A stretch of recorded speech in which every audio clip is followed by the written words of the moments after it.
Everybody is in some way familiar with the common ideas we collectively have about how a psychopath behaves or characteristics they may have. Whether through watching the depiction of psychopathic antagonists in Silence of the Lambs, The Dark Knight, Psycho, or a million other different stories based around this enigmatic topic, it's pretty safe to assume that when you imagine a psychopath, you imagine the archetypical villain as presented in such films. This is likely a nonchalant man with expensive taste, an affinity for classical music, and, of course, a taste for gratuitous violence. Many behaviors that these characters in films display are inaccurate. Others, however, can be backed up by evidence provided by psychological research. There is the question of where the association between some behaviors or characteristics came from, and whether there is any truth to these. Here are 5 weird behaviors and characteristics that have been proven to have a possible link to psychopathy. 1. Music taste. An example of a characteristic very commonly associated with psychopathy in films is taste in music. If you were to watch any archetypical psychopath film, it's almost a certainty that the person in question will have an odd obsession with classical music. Where this idea comes from is unknown.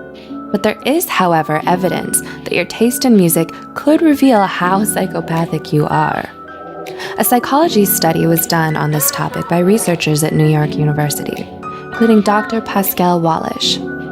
Within the study of 200 people who listened to 260 songs, those who scored the highest in levels of psychopathy tended to highly rate hip-hop artists such as Backstreet and Eminem. These results suggested that psychopaths are no more likely than anyone else to be obsessed with Mozart or Bach, but are in fact more likely to have a preference for Eminem. This characteristic alone obviously cannot solely be used to determine someone's degree of psychopathy. They might just like rap music. 2. Sleep chronotype. The majority of people can easily identify which sleep chronotype they fall into. Whether they're an early bird who peaks in the morning, prefers to go to bed early and get up as such, or a night owl who stays up till all hours, gets up late, and peaks in the evening. This could act as an indicator of psychopathy or other antisocial personality disorders, as evidenced by a study done by Dr. Peter Jonassen. He assesses whether 250 people were morning or evening people, and then measured their tendencies towards dark triad personality traits, which consist of narcissism, Machiavellianism, and psychopathy, to determine whether there was a link or not. Jonassen found that those who were awake late at night showed greater antisocial tendencies than those who went to bed earlier. Further, he suggested there was an evolutionary basis for the preference to stay up late at night, and its linked to antisocial behavior. For example, they have predatory advantages as others have diminished cognitive function or are sleeping. He also linked this to the fact that most crimes and sexual activity peak at night, suggesting such a link. This is evidence for the idea that someone's sleep chronotype and whether they like to stay up late at night could give an insight into if they are psychopathic or not. 3. Yawning. Among the many mysteries in life is the almost contagious nature of yawning. Psychological research has suggested that it's linked to empathy. This has been used to explain why when seeing someone else yawn, you're more likely to imitate the behavior subconsciously if you know them or have a close relationship. You're less likely to do so with a stranger or someone you don't like. A key aspect of psychopathy is a complete lack of empathy, making someone who is a psychopath or a sociopath essentially immune to this contagious behavior, as this key aspect, empathy, is missing.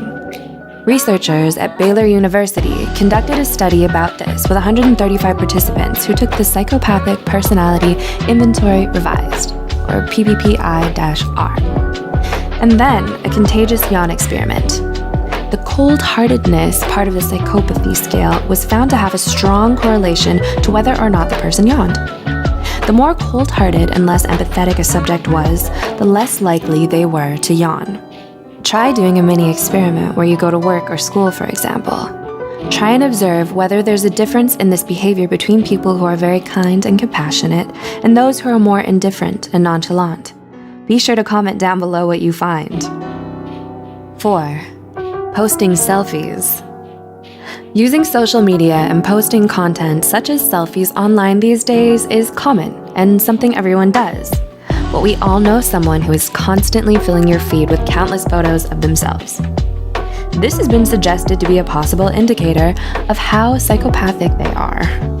A study done at Ohio State University attempted to link the amount of selfies men posted to how psychopathic they were.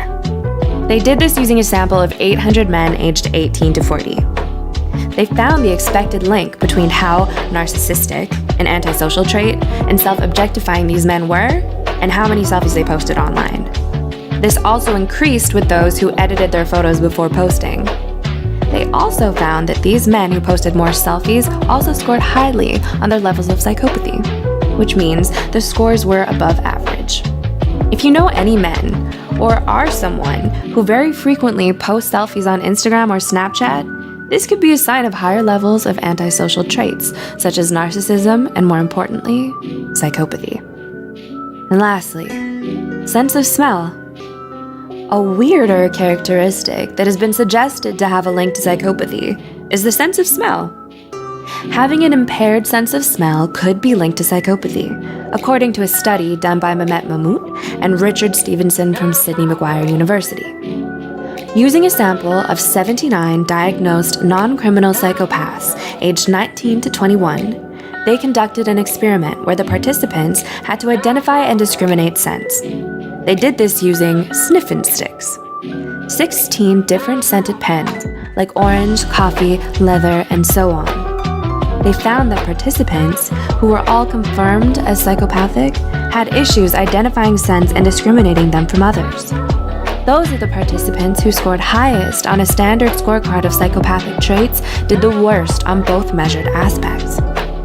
This has been suggested to be due to abnormalities or damage in the orbitofrontal cortex, an area of the brain which has been independently implicated in both antisocial disorders, including psychopathy, and having an impaired sense of smell. This telltale sign is likely a reliable indicator of possible issues in the orbitofrontal cortex, which could include psychopathy. If you are a psychopath, a key characteristic may be a bad sense of smell. What are your thoughts on these 5 behaviors that may be linked to psychopathy listed in this video? Do you know anyone who might display any of these behaviors? Or do you think you're the one who has these behaviors? Let us know in the comments below.